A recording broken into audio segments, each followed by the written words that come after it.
नमस्ते बच्चों, मेरा नाम है विजय आनंद दादिश और आप मुझे सुन रहे हैं विजय मेहता अकेडमी पे। आज जिस विषय और जिस चैप्टर के बारे में चर्चा करने वाले हैं उसका नाम है विद्युत। विद्युत कहने के लिए तो छोटा सा चैप्टर है, पर ये बहुत ही इंपॉर्टेंट है। आप जब आगे पढ़ते हो जैसे IIT या नीट की, तब उसमें ये चैप्टर का उपयोग भी बहुत ज़्यादा होता है। मैं आपका ज़्यादा समय नहीं लूँगा क्योंकि मुझे पता है कि आपके एग्ज़ाम आने वाले हैं। इस चैप्टर में हम शॉर्ट में इस चैप्टर को समझेंगे, ठीक है। इसकी डेफिनेशन क्या होती है, इसके न्यूमेरिकल के लिए कौन से फॉर्मूले यूज़ में होते हैं, उनके बारे में हम इस चैप्टर के अंदर पढ़ेंगे, ठीक है। तो हम शुरू करते हैं। शुरू करने से पहले विद्युत जो होती है, तो पहली डेफिनेशन आपकी इसमें आती है विद्युत धारा की, ठीक है। विद्युत धारा क्या होती है? विद्युत आवेश की प्रवाह की दर। विद्युत आवेश के प्रवाह की दर विद्युत धारा कहलाती है। ओके, तो अब विद्युत धारा कहलाती है तो इसका मात्रक क्या होता है बेटा? सॉरी, मात्रक से पहले हम इसका फॉर्मूला I बराबर Q अपॉन T, ठीक है। तो यहाँ आवेश जो होते हैं वो होते हैं Q और T होता है यहाँ पर समय, ठीक है। इसका मात्रक जो होता है, विद्युत धारा का मात्रक जो होता है वो होता है बेटा आपके पास एम्पियर, ठीक है। इसे AMP या कैपिटल A से डिनोट करते हैं, ठीक है। क्यों यहाँ पर जो होता है वो होता है बेटा आपके पास आवेश, और आवेश का मात्रक कूलाम, हिंदी में कूलाम या कई बुक इसे कूलम भी बोलती है। T आप जानते हो, इसे T या समय होता है, और समय ही हमें क्या बताता है यहाँ पर, इसको लेते हैं हम सेकंड्स के अंदर। ओके, आगे बात करते हैं कि विद्युत धारा जो होती है इसे किससे मापा जाता है। तो विद्युत धारा को अमीटर से मापा जाता है।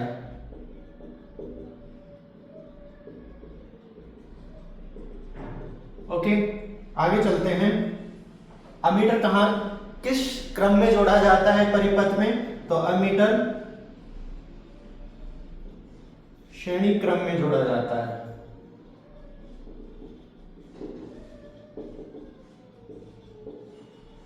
ओके, अब ध्यान से देखो बेटा, हमने यहाँ पर कुछ पॉइंट्स लिखे हैं, ध्यान से पढ़ लो। विद्युत धारा क्या होती है? विद्युत आवेश के प्रवाह की दर को विद्युत धारा कहते हैं। अगला क्वेश्चन आता है आपके, इसका फॉर्मूला क्या होता है? I बराबर Q अपॉन T, ठीक है। Q क्या होता है यहाँ पर? आवेश का मात्रक क्या होता है? कूलाम। T यहाँ पर क्या होता है?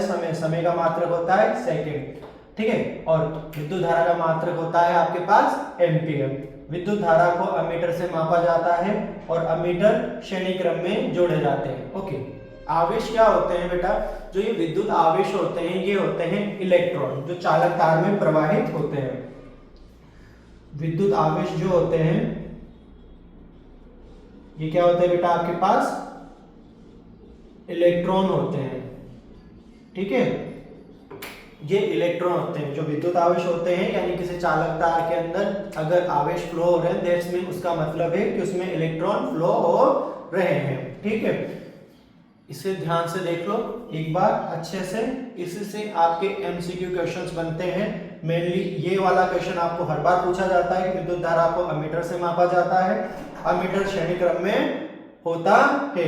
विद्युत आवेश को क्या बोला जाता है? इलेक्ट्रॉन बोला जाता है। विद्युत आवेश की प्रवाह की दर क्या कहलाती है आपके पास? विद्युत धारा कहलाती है। अच्छा, अब जब कभी जैसे आप लोगों ने देखा होगा कि एक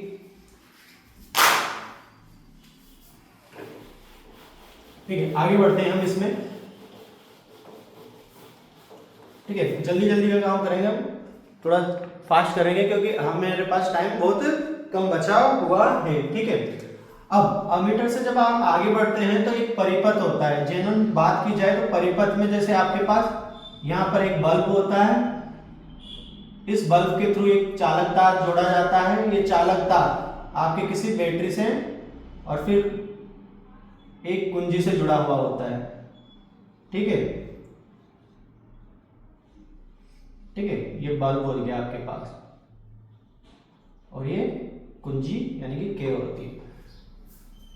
ठीक है। अब इसमें एक चीज और देखो, जब कुंजी में डोर लगा हुआ है, जब धारा प्रवाहित हो रही होती है तो ये बंद परिपथ कहलाता है। क्या कहलाता है? बंद परिपथ। यानी कि जब विद्युत धारा प्रवाहित हो रही है किसी चालक तार में या उस परिपथ में, तो ये बंद परिपथ कहलाता है। और जब यहाँ पर ये स्विच ऑफ होता है यानी कि बंद कर दिया जाता है, तो ये बंद परिपथ कहलाता है। ठीक है, छोटी सी नॉलेज है, पूछा जाता है। आगे बढ़ते हैं हम विद्युत विभव और विभवांतर पर। ठीक है, विद्युत विभव और विभवांतर पर ध्यान से देखते जाना बेटा। विद्युत विभव, विद्युत विभव की बात करें तो विद्युत विभव होता क्या है? अनंत पर स्थित किसी एकांक धनावेश को जब विद्युत क्षेत्र में स्थित किसी बिंदु तक लाया जाता है तो उसमें किया गया कार्य विद्युत विभव कहलाता है। ध्यान से सुनना बेटा कि अनंत पर स्थित किसी धनावेश एकांक धनावेश को विद्युत क्षेत्र में स्थित किसी बिंदु तक लाने में किया गया कार्य क्या कहलाता है? आपके विद्युत विभव कहलाता है। ये परिभाषा आपकी बुक में नहीं है तो मे भी आपसे पूछी नहीं जाएगी, इसलिए इसको मैं खाली आपको ब्रीफिंग में बता रहा हूं। आगे आप चलते हैं तो आपके पास आता है विद्युत विभवांतर। क्या आता है बेटा? विद्युत विभवांतर। ठीक है, विद्युत विभवांतर क्या होता है? विद्युत क्षेत्र में ही स्थित, विद्युत क्षेत्र में ही स्थित किसी एकांक धनावेश को एक बिंदु से स्थित किसी एकांक धनावेश को एक बिंदु से दूसरे बिंदु तक ले जाने में किया गया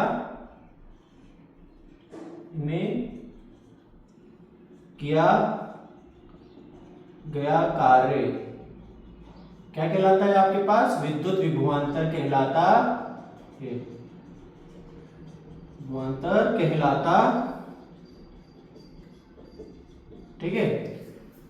विद्युत क्षेत्र में स्थित किसी एकांक धनावेश को एक बिंदु से दूसरे बिंदु तक ले जाने में किया गया कार्य क्या कहलाता है? विद्युत विभवांतर ले जाए कहलाता है। इसका फॉर्मूला होता है बेटा V बराबर W अपॉन Q। यहाँ W क्या होता है आपके पास? कार्य। कार्य का मात्रक, इसका मात्रक क्या होता है? मात्रक भी साथ में लिखते जाता हूं। इसका मात्रक होता है जूल। Q को हम ऑलरेडी लिख ही चुके हैं कि Q क्या होता है? यहाँ पर आवेश होता है और आवेश का मात्रक क्या होता है आपके पास? कूलम। ठीक है, अब यहाँ बात करते हैं V। ठीक है, जो विद्युत विभवांतर होता है उसे किससे सिंबल क्या होता है? प्रतीक क्या होता है? प्रतीक होता है आपके पास V। ठीक है, और इसका मात्रक क्या होता है बेटा आपके पास? वोल्ट।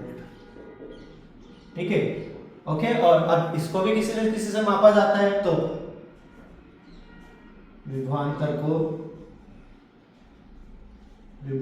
को वोल्ट मीटर से मापा जाता है, मापा जाता है। ठीक है, आगे बढ़ते हैं। वोल्ट मीटर कौन से क्रम में जोड़ा जाता है? तो वोल्ट मीटर आपके पार्श्व क्रम में जोड़ा जाता है। किस क्रम में जोड़ा जाता है बेटा?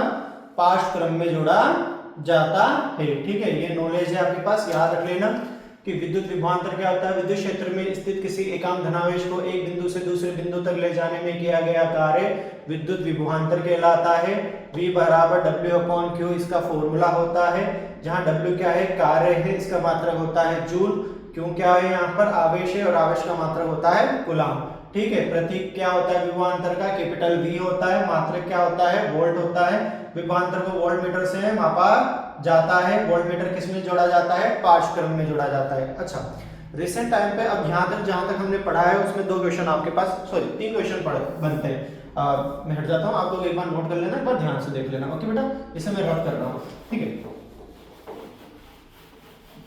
ये जरूरी है कि आपको ये चीजें आनी चाहिए। ठीक है, अब क्वेश्चन क्या बनता है, रिसेंटली यहाँ पर आपसे क्वेश्चन बनता है कि एक ओम को एक एम्पियर को परिभाषित कीजिए या एक वोल्ट को परिभाषित कीजिए। या एक सबसे इंपॉर्टेंट क्वेश्चन होता है कि किसी चालक तार के अंदर यदि 1 सेकंड के अंदर 1 कूलम्ब आवेश प्रवाहित की जाए तो उसमें प्रवाहित इलेक्ट्रॉनों की संख्या क्या होगी। मैं वापस कर रहा हूं, किसी चालक तार में 1 सेकंड में, किसी चालक तार में, देख लो बेटा, किसी चालक तार में 1 सेकंड में 1 कूलम्ब आवेश प्रवाहित किए जाएं तो उसमें इलेक्ट्रॉन की संख्या कितनी होगी। चूंकि हम जानते हैं, आपसे पूछा गया है n, ठीक है। अब आप जानते हैं बेटा, हम क्या जानते हैं, I बराबर Q अपॉन T। तो यहां पर एक चीज और होती है, Q बराबर N P। ठीक है, N यहां पर क्या होती है, इलेक्ट्रॉन की संख्या, और E क्या होता है आपके इलेक्ट्रॉन का आवेश। ठीक है, कितना होता है ये 1.6 इंटू 10 की घात -19 कूलम्ब। ठीक है, जब आप इसे सोल्व करते हो बेटा तो I बराबर तो क्या हो जाता है 1 एम्पियर। ठीक है, Q की जगह क्या लिख दोगे आप, Ne और अपॉन 1। ठीक है, अब जब इसको सोल्व करोगे तो ये क्या हो जाएगा आपके पास, Ne को जैसे आप सोल्व करोगे तो 1 बराबर Ne, तो N बराबर 1 अपॉन E। ठीक है, n बराबर 1 upon 1.6 into 10 to power -19, n बराबर, इसको हटाएंगे ऊपर 10, और तो ये इसको टोटल से कैलकुलेट करेंगे तो 6.2 इंटू 10 टू पावर 18 आ जाएगा। तो आपके पास कितने इलेक्ट्रॉन्स प्रवाहित होते हैं 1 सेकंड के अंदर किसी चालक तार में। अगर 1 एम्पियर धारा और 1 सेकंड के लिए 1 कूलम्ब आवेश प्रवाहित किए जा रहे हैं तो उसमें नंबर ऑफ इलेक्ट्रॉन्स कितने होंगे, 6.25 इंटू 10 टू पावर 18, यानी कि 6.25 इंटू 10 की घात 18। ठीक है, ये आपके इलेक्ट्रॉन प्रवाहित होंगे, बुक में आपके दे रखा है। ठीक है, तो बुक वाला आंसर ये है। ठीक है, अप्रोक्सीमेटली में आप 6 इंटू 10 टू पावर 18 लिखते हो। ओके, आगे बढ़ते हैं हम। इसके बाद हम डायरेक्ट चलते हैं ओम के नियम पर, सबसे इंपॉर्टेंट चैप्टर है। ठीक है, ओम के नियम पर अगला टॉपिक आता है आपके पास ओम का नियम। ठीक है, ओम का नियम क्या कहता है,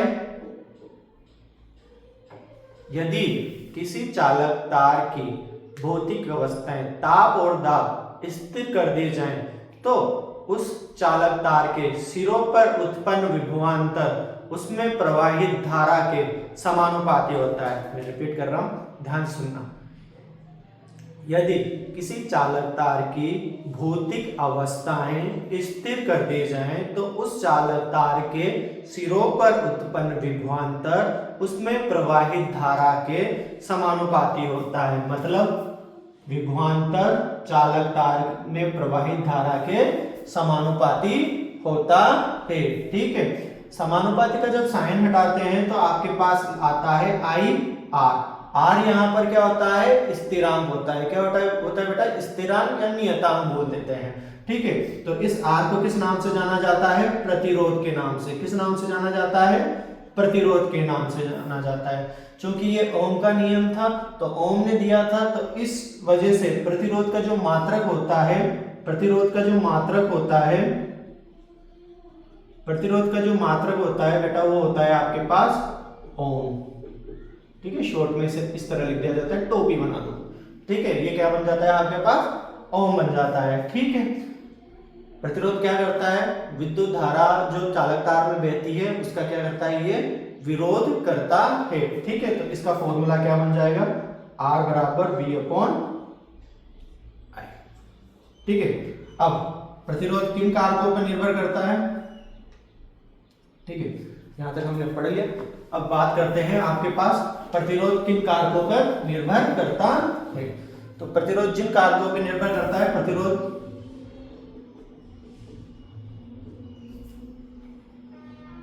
किन कारकों पर निर्भर करता है। ठीक है, जो प्रतिरोध होता है किन कारकों पर निर्भर करता है, पहले चालक तार की लंबाई, चालक तार की लंबाई, दूसरी चालक तार का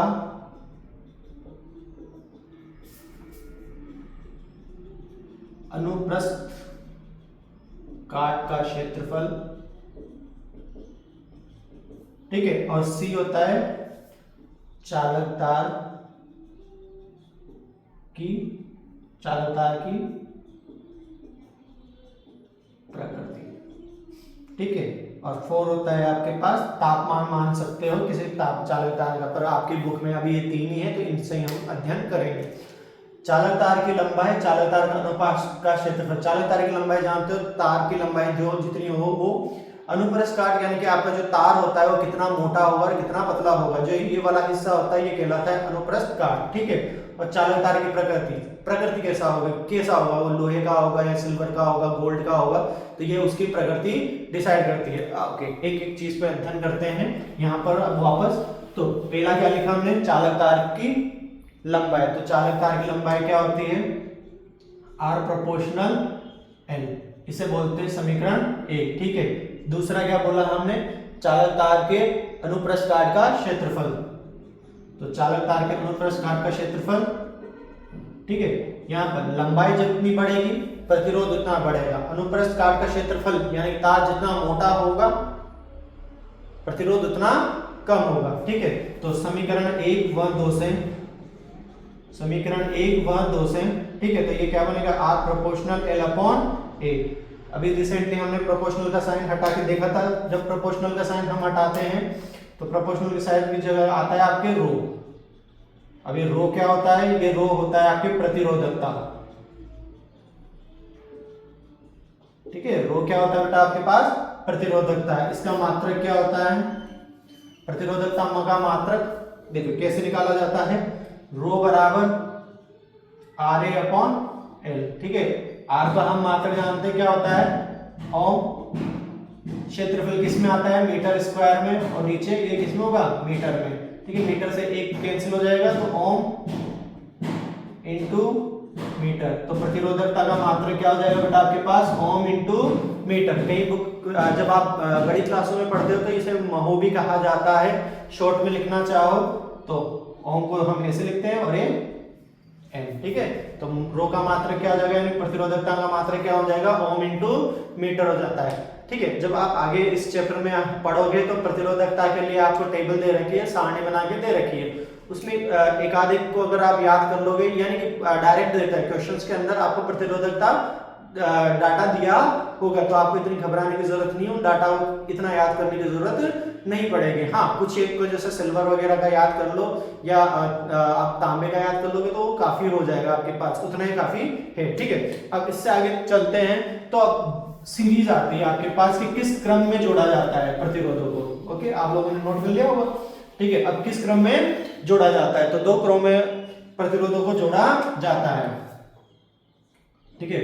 प्रतिरोध को 2 क्रमों में जोड़ा जाता है, 2 क्रमों में जोड़ा जाता है, ठीक है। पहला होता है आपके श्रेणी क्रम, ओके, और दूसरा होता है आपके पार्श्व क्रम, ठीक है। ध्यान से पढ़ना बेटा, हो सकता है कि इसमें आपका डेरिवेशन पूछ लिया जाए, तो ठीक है हम बात करते हैं आपके श्रेणी क्रम की, ठीक है, लिख लेना इसे, ठीक है। श्रेणी क्रम में क्या होता है बेटा आपके पास, श्रेणी क्रम में हम जानते हैं पहला श्रेणी क्रम, ठीक है। तो डायग्राम कुछ इस तरह बनता है आपके पास,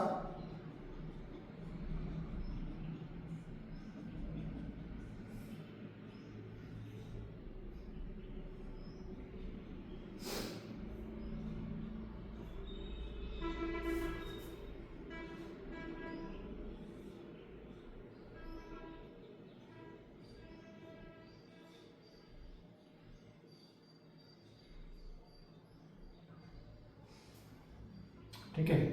ये आपके पास वोल्ट होता है, ये R1, ये R2 और ये R3, ठीक है।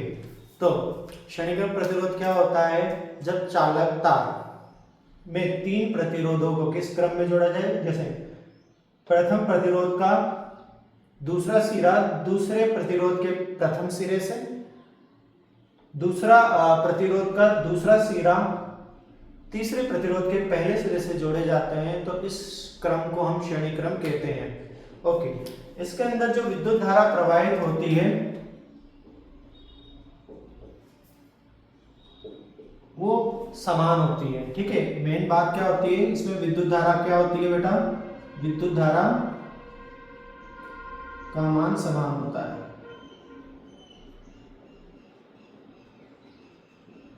समान होता है। आगे बढ़ते हैं, इसके अंदर क्या होता है, विभवांतर का जो मान होता है ना बेटा, तो विभवांतर का मान क्या होता है, सब में अलग अलग होता है।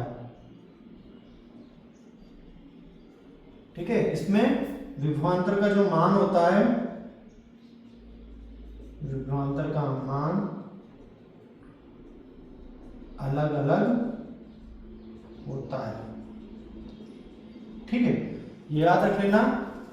किसी श्रेणीक्रम क्या कहलाता है, किसी चालक तार में प्रथम प्रतिरोध का दूसरा सिरा दूसरे प्रतिरोध के प्रथम सिरे से, ठीक है, दूसरे प्रतिरोध का दूसरा सिरा तीसरे प्रतिरोध के प्रथम सिरे से जोड़ा जाता है, तो उसे हम श्रेणीक्रम कहते हैं। श्रेणीक्रम में विद्युत धारा का मान समान होता है, विभवांतर कैसा होता है, अलग अलग होता है। अब इसका तुल्य प्रतिरोध निकालेंगे। क्या निकालेंगे बेटा, तुल्य प्रतिरोध। तो तुल्य प्रतिरोध निकालते हैं तो हम जानते हैं कि, क्या जानते हो कि टोटल जो इसके अंदर प्रतिरोध और इस विभवांतर और धारा है उनके बीच में क्या रिलेशन होता है, तो ओम के नियम से हम क्या जानते हैं, ओम के नियम से आप क्या जानते हो बेटा कि V बराबर IR। इसको इक्वेशन 1 ले लो। ठीक है, अब इस चालक तार में इस परिपथ के अंदर बात की जाए विभवांतर की, तो विभवांतर का टोटल विभवांतर तो ये है और ये इनमें क्या है, अलग अलग है, तो कुल विभवांतर कितना होगा, तो कुल विभवांतर तो V बराबर V1 plus V2 plus V3, equation number second. और इसी प्रकार आप आगे क्या लिख सकते हो, इसी प्रकार अब प्रत्येक प्रतिरोध के अंदर विभवांतर, यहां अगला क्या होगा, प्रत्येक प्रतिरोध के अंदर या प्रत्येक प्रतिरोध के सिरों पर विभवांतर, सिरों पर विभवांतर। ठीक है, विभवांतर क्या होगा बेटा आपके पास, V1 बराबर I R1, V2 बराबर I R2, V3 बराबर I R3। ये इक्वेशन 1 ये इक्वेशन 3, ये इक्वेशन 4 और ये इक्वेशन 5। ठीक है, आगे बढ़ते हैं। अब क्या लिखोगे आप इसके अंदर बेटा कि समीकरण 1, 3, 4 और 5, समीकरण 1, 3, 4 व 5 का मान समीकरण 2 में रखने पर, और जैसे आप समीकरण 2 में रखोगे तो आपके पास क्या आ जाएगा बेटा, V बराबर हम जानते हैं IR1 plus IR2 plus IR3। ठीक है, इसमें से I कॉमन ले लोगे तो I कॉमन R1, R2 और R3। ठीक है, I से I कैंसिल, तो आपके पास जो तुल्य प्रतिरोध बचा वो क्या बचा आपके पास, R बराबर R1, R2 और R3।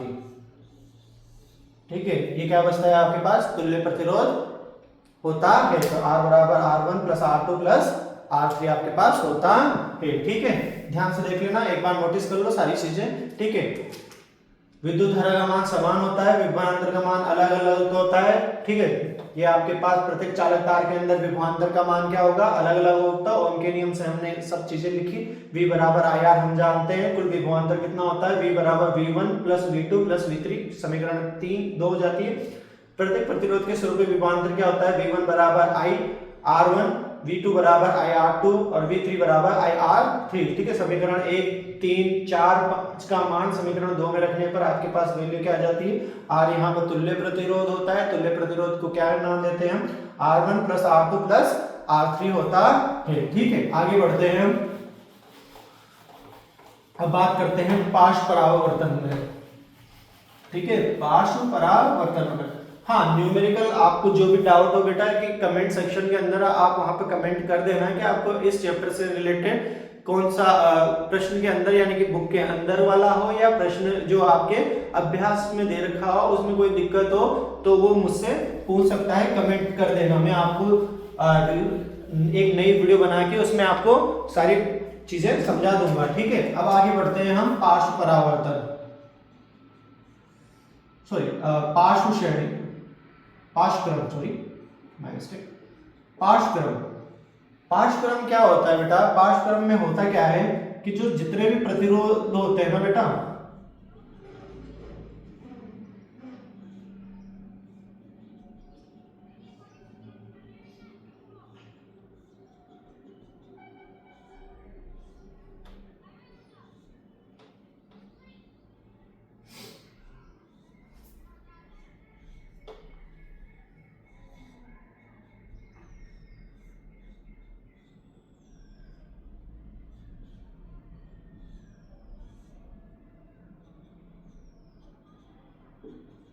ध्यान से देखते रहना बेटा। ठीक है, यहाँ धारा का मान A होता है, यहाँ पर धारा I1 हो जाती है, यहाँ I2 और यहाँ I3।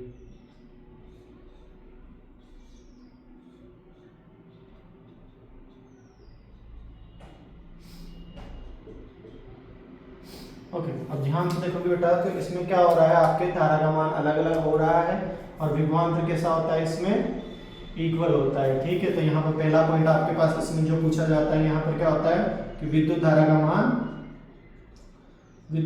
मान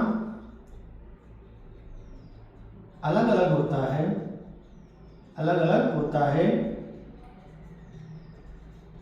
और दूसरा पॉइंट कहलाता है इसमें कि जो विभवांतर होता है, विद्युत विभवांतर होता है, वो कैसा होता है बेटा? समान होता है। तो ये याद रखना, समान होता है यानी कि सेम होता है। ठीक है, तो सेम वापस इसका भी क्या करेंगे हम, आगे बढ़ते हैं। तो आगे बढ़ने से पहले हम क्या लिखेंगे वापस, ओम के नियम से। तो ओम के नियम से, ठीक है, ओम के नियम से हम क्या जानते हैं, V बराबर IR। चूंकि हमें भी पता है कि सब में I की वैल्यू क्या होगी, अलग होगी, तो यहाँ पर हम क्या लिख देंगे, I बराबर V/R।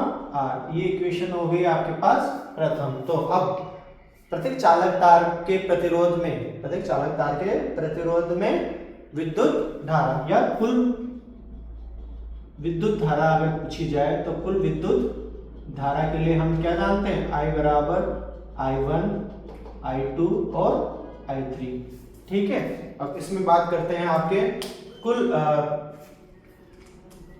ठीक है, प्रत्येक प्रतिरोध में विद्युत धारा का मान, प्रत्येक प्रतिरोध में विद्युत धारा का मान। ठीक है, प्रत्येक प्रतिरोध में विद्युत धारा का मान ज्ञात करना है आपके पास। तो I1 बराबर क्या होगा बेटा आपके पास, V/R1।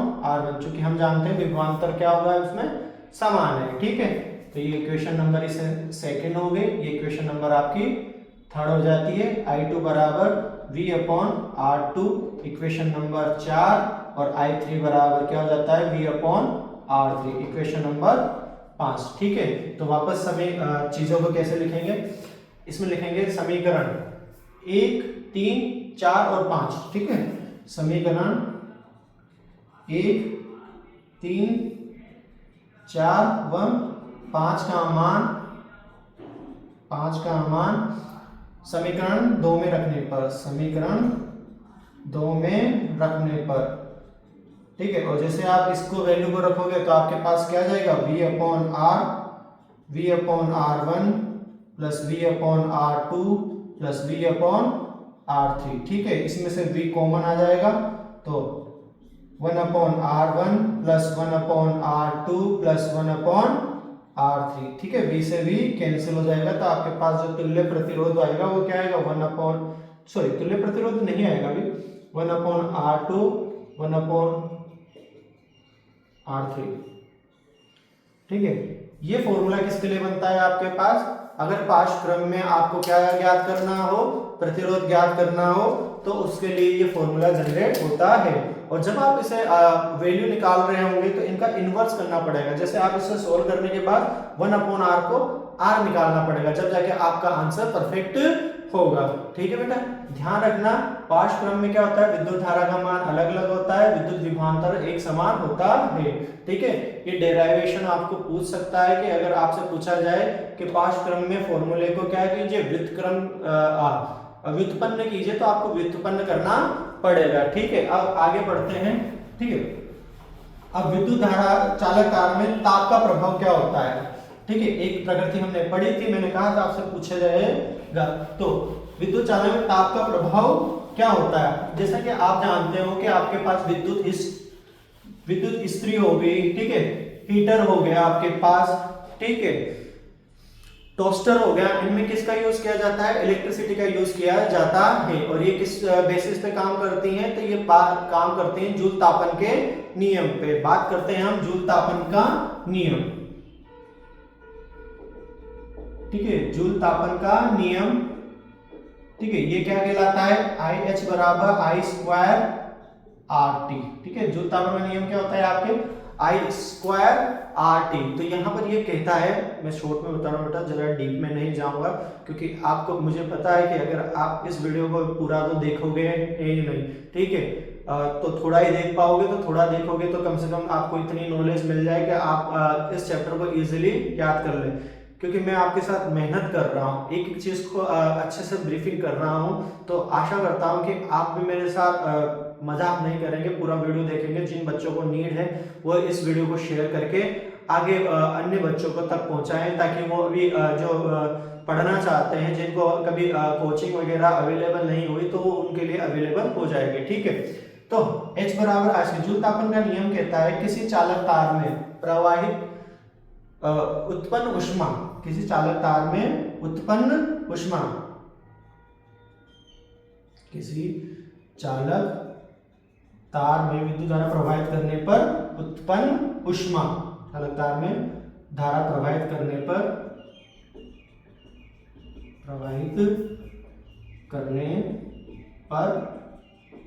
उत्पन्न ऊष्मा। ठीक है, उत्पन्न ऊष्मा, H यानी कि हीट होता है, तो ये क्या होता है, उत्पन्न ऊष्मा विद्युत धारा के वर्ग प्रतिरोध व समय के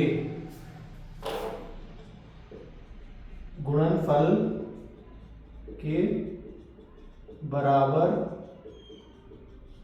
होती है, और इसे क्या नाम देते हैं, जूल तापन का नियम कहते हैं। H यहाँ पर क्या होती है, ऊष्मा होती है, या ऊर्जा बोल दो।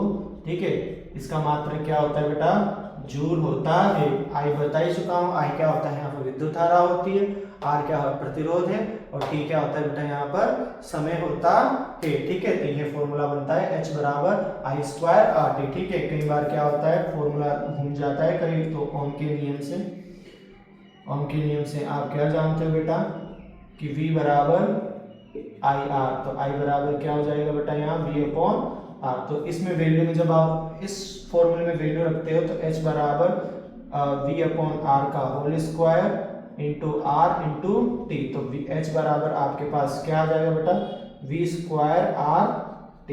ठीक है, तो एक फॉर्मूला ये भी याद रख लेना। जब आप ये फॉर्मूला तब यूज करना है जब आपको विद्युत धारा और प्रतिरोध दिया गया हो, और ये वाला फॉर्मूला तब यूज करना है जब आपको पास विद्युत धारा विभवांतर और प्रतिरोध दिया गया हो। ठीक है, आगे बढ़ते हैं। ठीक है, आगे आपके पास पढ़ते हुए आते हैं विद्युत शक्ति।